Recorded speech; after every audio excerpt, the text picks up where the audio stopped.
Matin Première, 6h, 8h30.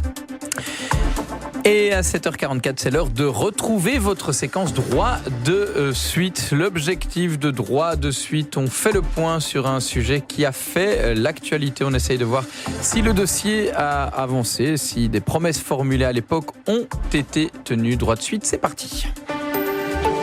2 ans et demi après ce drame, aucune réponse n'a encore été apportée. Soit c'est de l'ignorance, soit c'est de la malhonnêteté. Alors j'aime pas faire des promesses et je préfère être jugé sur les actes. Je serai extrêmement vigilant sur le respect des engagements qui ont été pris. On est tous révoltés et on ne sait juste rien faire d'autre que de le crier à tout le monde.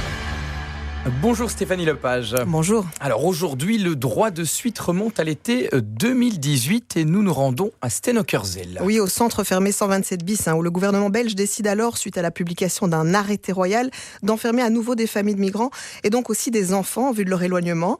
Une pratique que l'État belge avait suspendue en 2008 suite à une condamnation de la Belgique par l'Europe, mais qui reprend donc 10 ans plus tard.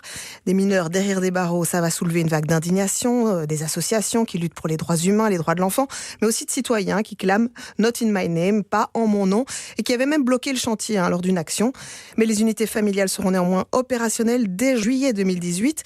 Notre reporter Aurélie Fogli avait pu effectuer la visite du centre avec la directrice et le directeur général de l'Office des étrangers.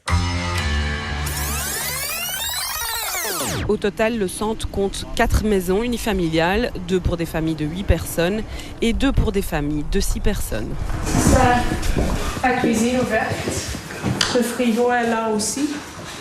Donc ça, c'est un petit lieu pour mettre tout. Télévision, machine à laver, chambre à coucher, tout le confort moderne y est. Mais qu'on ne s'y trompe pas, autour du site, il y a aussi les grilles et les caméras de surveillance. Ces maisons sont la dernière étape avant l'expulsion forcée. C'est le dernier recours. L'idée est naturellement de faire partir les familles parce que leur séjour n'est pas un séjour légal. Ils ont souvent utilisé plusieurs moyens, l'asile, de régularisation médicale, toujours avec une décision négative. Et l'idée est que s'ils ne veulent pas donner suite à l'ordre de quitter le territoire qui leur a été notifié souvent plusieurs fois, qu'à ce moment, on va le mettre en œuvre. La Belgique a déjà été condamnée pour les conditions dans lesquelles elle enfermait les enfants.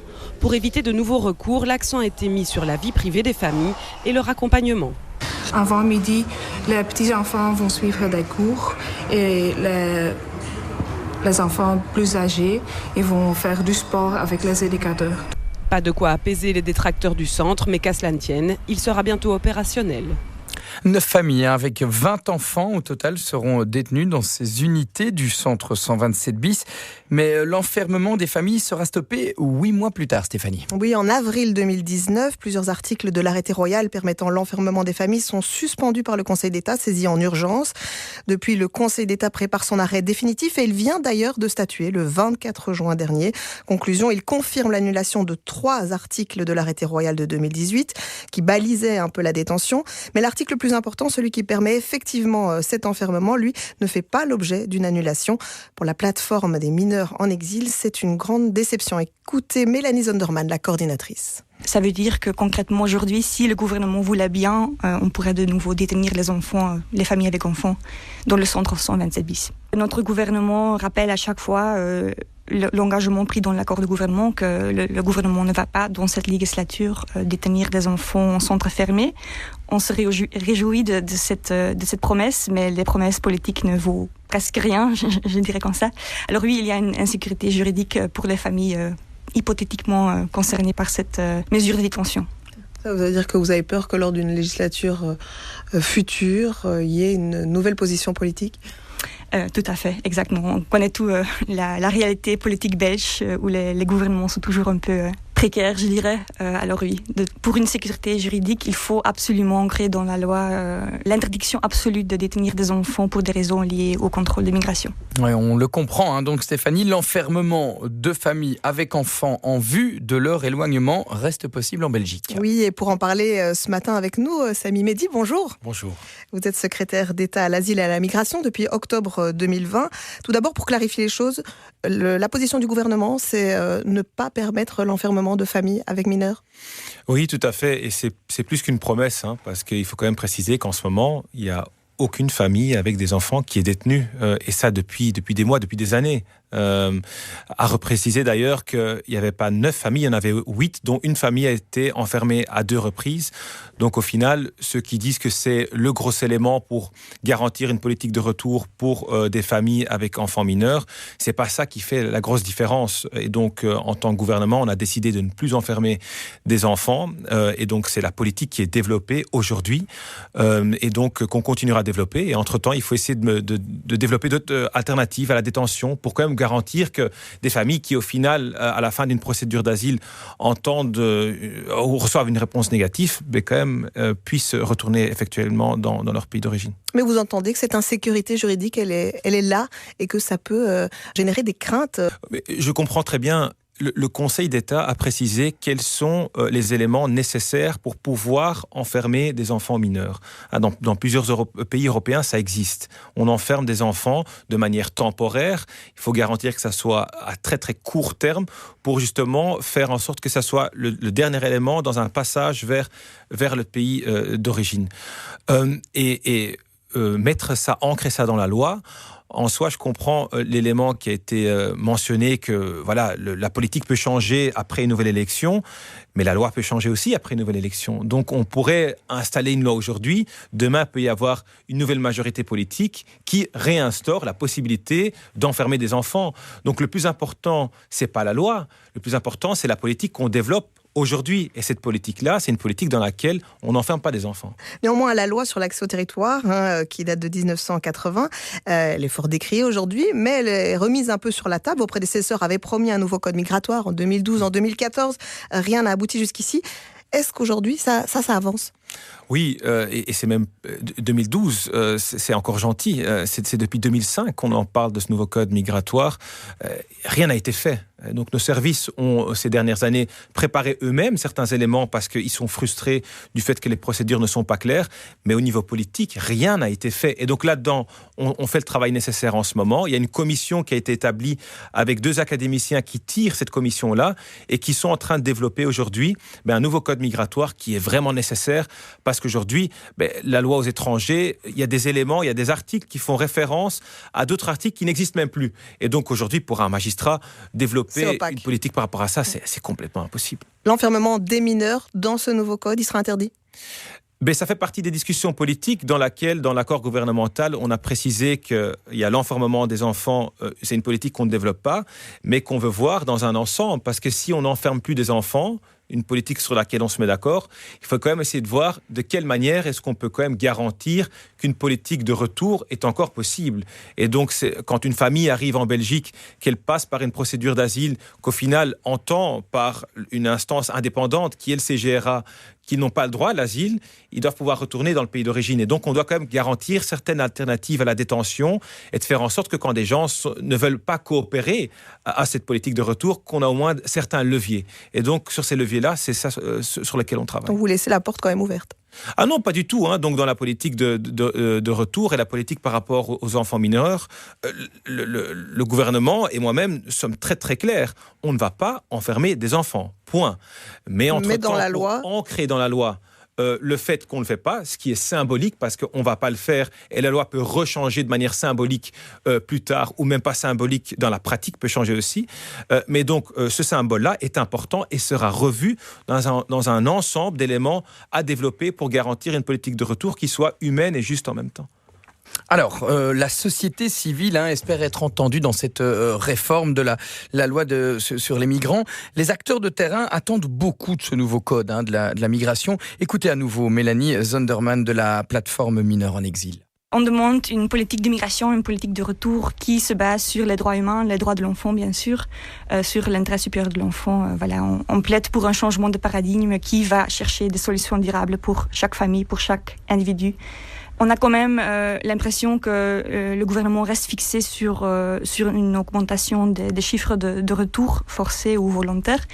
On a appris que le cabinet de Mehdi a parlé de l'engagement de 150 nouveaux fonctionnaires au retour. Alors c'est déjà dans le mot que ce sont des fonctionnaires au retour, même si le cabinet dit que ces fonctionnaires peuvent aussi chercher d'autres solutions pour ces familles et ces individus. Mais si le titre de fonction c'est fonctionnaire au retour, je pense que c'est assez clair vers où on va.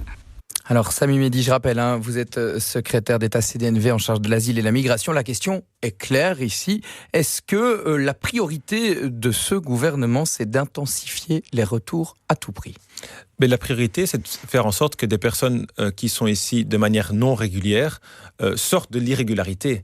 Quand des personnes sont ici de manière irrégulière, ça les fragilise. Et donc, il y a des procédures à suivre.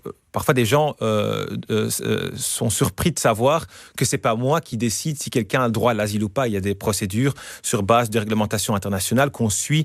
Et donc, le CGRA, de manière indépendante, prend une décision. Si au final, la décision est négative et que la personne n'a pas le droit à la protection internationale, mais c'est sûr qu'il y a une politique à développer par rapport à cela. Et que oui, pour tous ces gens-là, et c'est quand même un grand groupe, ils sont deux tiers aujourd'hui des personnes qui introduisent une demande, qui voient leur demande refusée, parce que sur base d'une enquête ou d'une interview indépendante, la personne en soi n'a pas le besoin de cette protection internationale. Et donc oui, garantir une politique de retour, pour moi, c'est pas seulement le retour dans lequel mon travail s'arrête au moment où on dépose quelqu'un sur un avion. Je veux vraiment travailler sur une politique de réintégration et de faire en sorte que quelqu'un qui est venu jusqu'ici mais qui n'a pas le droit à la protection internationale puisse, dans son pays d'origine, retrouver un futur durable, et donc on doit l'aider à se réintégrer. Mais il y a un travail important à faire là-dessus. Est-ce que le nombre de places en centre fermé, du coup, va être augmenté ? Combien on en a aujourd'hui en Belgique ? Qui doit être augmenté. Vous savez, il y a une politique de retour à développer de manière volontaire et forcée aussi, parce qu'il y a un grand groupe de personnes qui ne veut pas coopérer au retour. D'ailleurs, il y a beaucoup de personnes aujourd'hui aussi incarcérées qui ne sont pas belges, qui sont ici de manière non régulière, qui doivent retourner. Donc, on s'est focalisé là-dessus, surtout l'année passée, en temps de Covid, sur les personnes incarcérées. Et là-dedans, oui, c'est vrai que c'est important d'avoir une capacité assez importante, parce que si des personnes ne veulent pas collaborer au retour, c'est compliqué. J'ai parlé des 2/3 des personnes qui reçoivent une réponse négative. Un élément encore plus important, un chiffre encore plus important, c'est le fait qu'aujourd'hui, de toutes les personnes qui reçoivent un ordre de quitter le territoire, et ils sont 23 000 chaque année, il y a même pas 20% qui retournent effectivement dans son pays. Et donc, il y a quand même un respect par rapport aux règles qui doit être là, parce que si les règles ne sont pas présentes, ça devient compliqué de garantir la solidarité pour toutes les personnes qui réellement doivent être aidées dans notre société. Un point qui faisait polémique, les visites domiciliaires, est-ce que ça va être exclu du futur code, ou c'est aussi encore sur la table ? C'est compliqué, parce que c'est un mot qui est tellement politisé, polarisé, que ça devient compliqué d'en discuter. En tout cas, ça fait partie des éléments qu'on discute aujourd'hui, de voir comment est-ce qu'on peut répondre au fait que quelqu'un, manifestement, ne veut pas collaborer au retour. Et si cette personne se trouve derrière une porte et qu'on doit pouvoir la faire retourner dans son pays d'origine, imaginons que c'est quelqu'un avec quand même un passé pas super gentil au sein de ce pays. On doit quand même pouvoir garantir que cette personne retourne effectivement dans son pays d'origine. Mais c'est des éléments sur lesquels on travaille, toujours en accordance avec le droit international, le droit belge et le droit des humains qui est le plus important. Ça veut dire que là encore, vous ne fermez pas la porte aux visites domiciliaires ? Mais je ne ferme pas la porte à l'élément qui est mentionné noir sur blanc dans l'accord gouvernemental, c'est qu'on doit développer une politique pour des personnes qui manifestement refusent de collaborer à une politique de retour. Et donc quand quelqu'un se trouve enfermé chez lui à la maison, ferme la porte et ne veut pas ouvrir la porte, même si la personne doit retourner dans son pays d'origine et a peut-être déjà été incarcérée auparavant et donc n'est pas la personne la plus sympa à avoir au sein de notre société, mais c'est quand même qu'on doit essayer de voir de quelle manière est-ce qu'on peut garantir que ces gens-là quittent le territoire belge et respectent l'ordre de quitter le territoire. On l'entend, une certaine fermeté dans votre discours. Vous avez dit que vous voulez faire preuve d'humanité quand vous avez pris vos fonctions aussi. Est-ce qu'il y aurait la possibilité de développer davantage de voies légales de migration aussi ? Oui, absolument. Vous savez, mon grand problème, c'est que, et c'est vraiment pas une critique par rapport aux médias, parce que je sais comment ça fonctionne, mais c'est que souvent quand on parle des éléments de migration légale ou quand on parle de réinstallation de personnes, ça ne fait pas le buzz. On n'en parle pas assez. Mais vous savez, souvent, il y a des personnes qui viennent à Zaventem, qui viennent de la Turquie, du Liban, des personnes qu'on réinstalle en Belgique, qui sont réfugiés. La migration circulaire, on travaille dessus pour garantir que des personnes du Maghreb, par exemple, puissent venir travailler en Belgique et puis renforcer notre économie. La migration des étudiants, parce qu'il y a beaucoup d'étudiants aujourd'hui qui viennent en Belgique, qui recevaient auparavant un ordre de quitter le territoire une fois fini leurs études. Aujourd'hui, on leur donne la possibilité pendant 1 an d'aller à la recherche d'un travail. C'est vraiment plusieurs éléments dans la migration légale sur lesquels on travaille. Mais comme je vous dis, malheureusement, ça ne fait pas le buzz, mais c'est vraiment important de travailler là-dessus parce que la migration légale est importante aussi pour combattre la migration pas légale. C'est ça. Il n'y a actuellement aucun enfant enfermé et c'est clair que le gouvernement actuel ne veut pas enfermer d'enfants. Les propos de Sami Mehdi ce matin, secrétaire d'État CDNV à l'asile et à la migration. Merci Monsieur Mehdi. Merci à vous.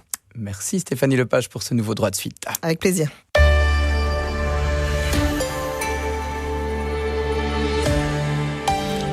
Vous écoutez la première, il est